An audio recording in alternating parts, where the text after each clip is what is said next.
Hey, whoa. Not so fast. Are you a first-time home buyer thinking about making a purchase in 2025 in Middle Georgia? Perfect. I have the video for you. Hey guys, Trey here with Living in Middle Georgia. Y'all know who I am by now, I would hope at least. We're gonna unpack what it looks like to be a first-time home buyer here in Georgia in 2025 and kind of go over step by step what you need to do, what you need to know in order to be prepared to buy a home in 2025. Now, there's gonna be a lot of stuff here, but none of it is really that scary unless you got a bad credit score and you haven't paid your bills in a long time, then it might be a little scary. But as far as the process is concerned itself, it shouldn't be much for you to be scared about, as long as, hey, you need to get a good agent, okay? You've got to have a good agent to represent you. That way you know you got nothing to worry about. All right, I've said enough. I'm going to move on. So the first thing we need to do is check your credit score. Now, your credit score is going to affect a lot of stuff. So, well, I say a lot of stuff. It's going to affect your interest rate. Okay. So if your credit score is not at least a 620, we may want to work on that and get it up a little bit. That way you get a better interest rate. You don't have to pay so many points, you know, all that good stuff that goes into it with your credit score. So make sure that you're paying your bills on time. Make sure you're not getting a lot of new debt and all that kind of stuff. And when you get ready to purchase a home, please make sure you don't go buy something else this big, like a car or a boat or anything. Okay, just keep your spending to a minimum. You don't want your debt to income ratio to get too high. That also will play a part into what you get approved for on your loan as far as how much you can spend on a home. So again, no big purchases when you're getting ready to buy the biggest purchase of your life. Okay, now the next thing you need to do is budget for your home. You need to come up with what you would be good with for your monthly payment. That way, whenever you do talk to a lender, you know, okay, they're telling me it's going to be this much a month for this purchase price. Then you can kind of gauge where you're at in relation to where you want to be on your monthly payment. Then you can tell them, hey, this is where I want to be on my monthly payment. They're going to come back and say, okay, well, if that's where you want your monthly payment, this is where you need to be on the purchase price. So make sure you budget that, you know what you can afford. And then when you talk to the lender, make sure you let them know, even though they may approve you for more, just let them know, hey, we only feel comfortable right here. And then they'll tell you what purchase price you need to be looking in. Now, another big one, down payment.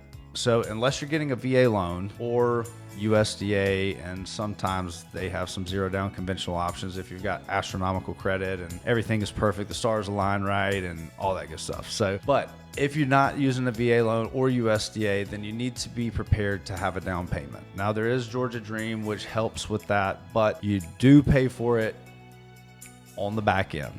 Okay, so just keep that in mind. If you can save up the down payment, that's the best case scenario. FHA is 3.5%. Conventional, some cases is 20, some cases is 10. I've seen it as low as 5%. So that's another conversation that you'll have with the lender whenever you talk to them, and they'll be able to tell you what your options are, and then you can weigh those and see which route you want to go. And that's going to bring us into talking to the lender. Okay, so now, we have preferred lenders as agents that we work with on a daily basis. This is probably going to be the best route for you because we've worked with these lenders numerous times. I can't tell you how many times. So, yes, you do need to research the lenders that we give you. Just, hey, if you need to shop them and compare them and do all that, then hey, fine. I'm completely okay with that. That I would actually recommend you do that. That way you know from your own research that you're going to get a good deal, that you don't have super high lending fees or anything like that.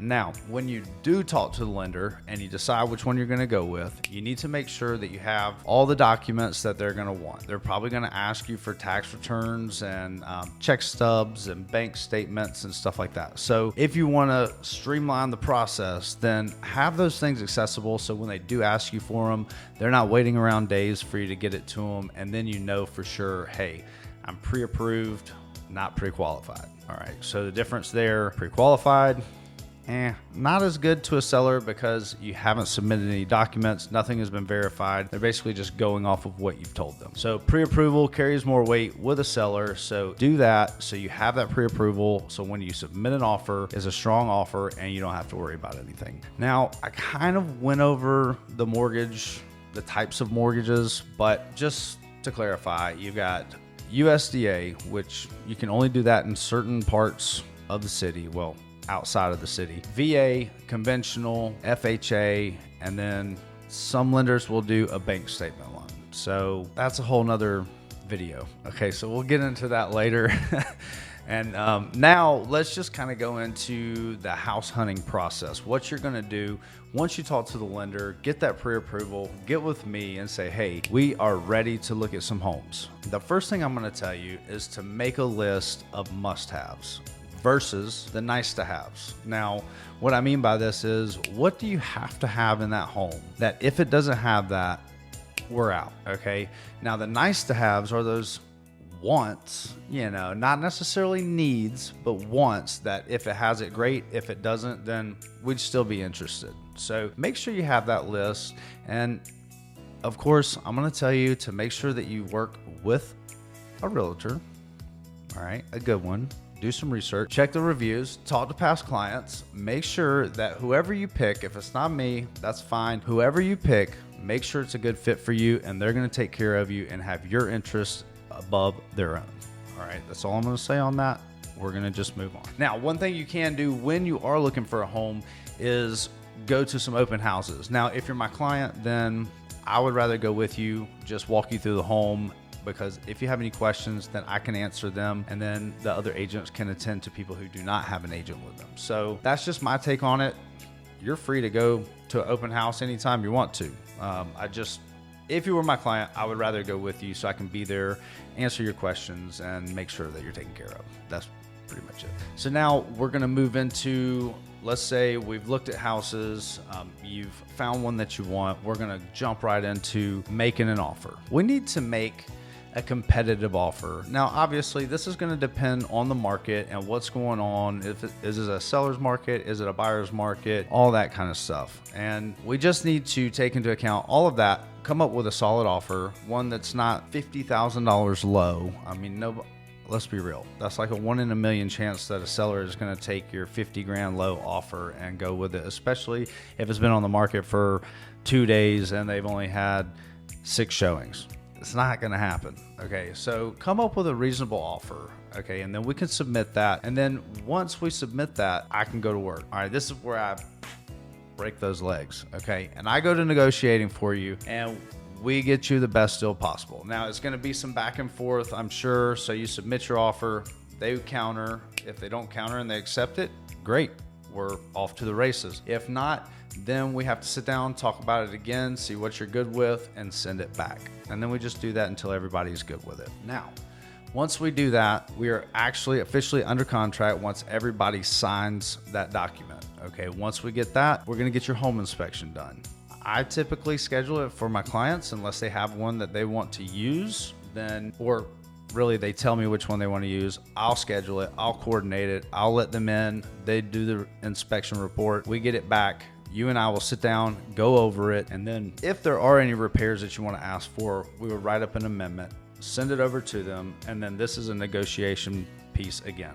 Okay, we're gonna go back and forth until everybody's good. They might not want to do all the repairs. They might come back with half of them. Then you just have to decide what you're good with and what you're not, and then we just keep it moving from there. Then once that happens, your lender will more than likely reach out to you and say, hey, we need to order the appraisal. And then once they do that, now those 2 things will be paid out of pocket. Okay, that will not be included in your closing costs at the closing table. That is part of your closing costs, but it's paid out of pocket during the transaction. So once you do those things, you can check them off and you don't have to pay for it later at the closing table. So home inspection, it's going to range anywhere from probably $350 to $400 or $450. And then the appraisal, I think it should be $550, I believe. So just know those 2 things are going to come out of your pocket before you close, going to the closing table. After the appraisal is done, if there's any repairs that the appraiser is requiring, we'll have to address that. If not, then it's kind of just smooth sailing from that point. We wait until the repairs from the home inspection get done. Then we go back, we do a walkthrough, make sure those repairs are done and everything's good, you're good with the home, and you're ready to close on it. Now, once we do that, everything is pretty much said and done at that point. It's just waiting for the closing day to come. We go, you sign the papers, and then guess what? You get the keys, you get the garage door opener, and maybe a mailbox key if you got a cluster box, but hopefully you've got an actual mailbox at your home because I hate a cluster box. But anyways, that's beside the point. That's really all you're gonna be looking at. And I would say the biggest thing for me is budgeting for that down payment, making sure you have money for closing costs. Let me go ahead and just throw that out there real quick. So closing costs, this is different than your down payment.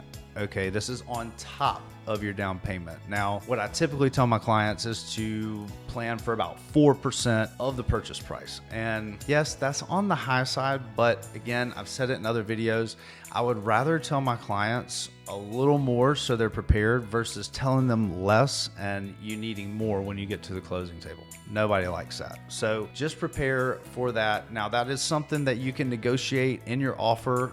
Let's say your closing costs are $9,000 plus your down payment of 3.5% if you're using FHA. Then when you submit that offer, you can ask the seller, say, hey, we need $5,000 towards our closing costs. Whether you're giving them asking price or you're, kind of lowballing them a little bit, you can still ask for them to pay some of your closing costs. But personally, I wouldn't recommend it.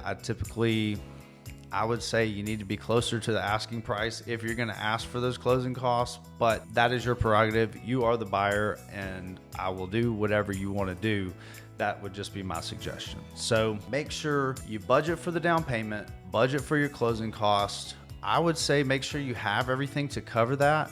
That way, if you can't get the seller to cover anything, you've got it. You know you can buy the home. You haven't fallen in love with the house and then can't afford it. That's pretty much it. I mean, that's in a nutshell what it's going to look like when you purchase a home in Georgia in 2025. And as always, if you guys have any questions about real estate, mortgages, anything to do with real estate, please give me a call or shoot me a text at 478-888-7808. I hope you guys have a great day and we will see you on the next one.